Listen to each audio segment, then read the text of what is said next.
بسم اللہ الرحمن الرحیم۔ میرے انتہائی قابل احترام محنت کش بھائیوں اور بہنوں اور ننھے منھے بچوں، خواتین و حضرات، سرکاری افسران، رانا مشہود صاحب اور انتہائی جفا کش محنت کش بزرگوں اور بھائیوں، السلام علیکم۔ تو میں آج کا آغاز کروں گا ڈاکٹر علامہ محمد اقبال کے اس شعر سے جو کہ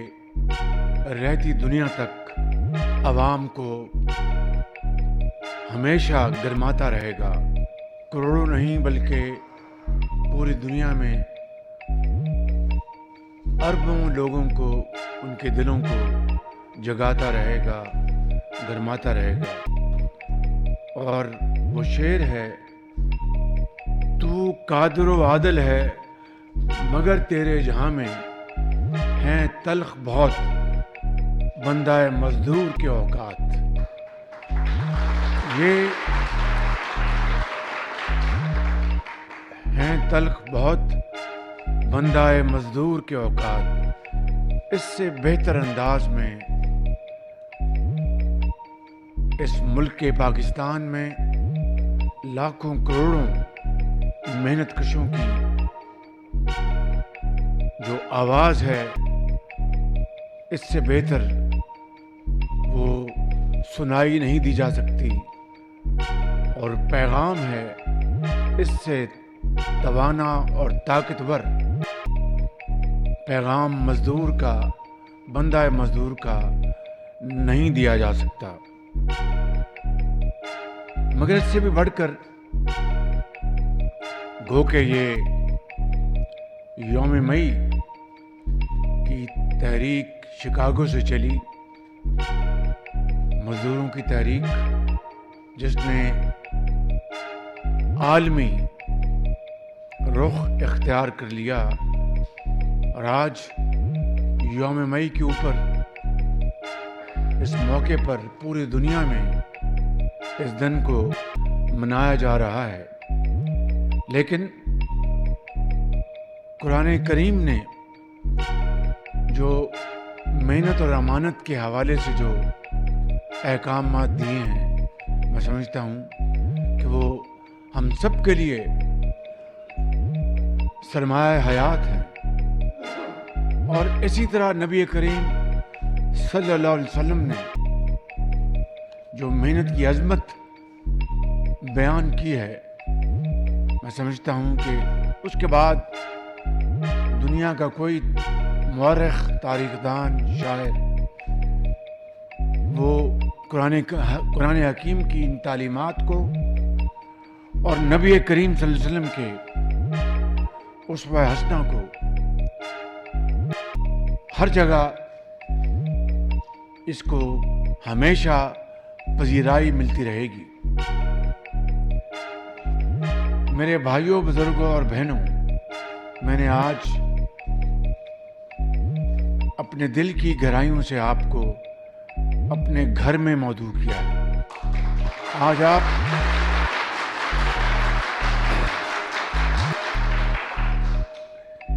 آج آپ کسی سرکاری گھر میں مہمان نہیں ہیں، بلکہ میاں محمد نواز شریف، بلکہ میاں محمد شریف اور ان کے گھرانے میں آپ موجود ہیں اور میرے مہمان ہیں۔ تو یہ دعوت میاں محمد نواز شریف کی طرف سے ہے اور مجھ ناچیز کی طرف سے ہے، اور مجھے اس میں بہت دلی خوشی ہو رہی ہے کہ مجھے آج آپ کی مہمان نوازی کا موقع ملا ہے۔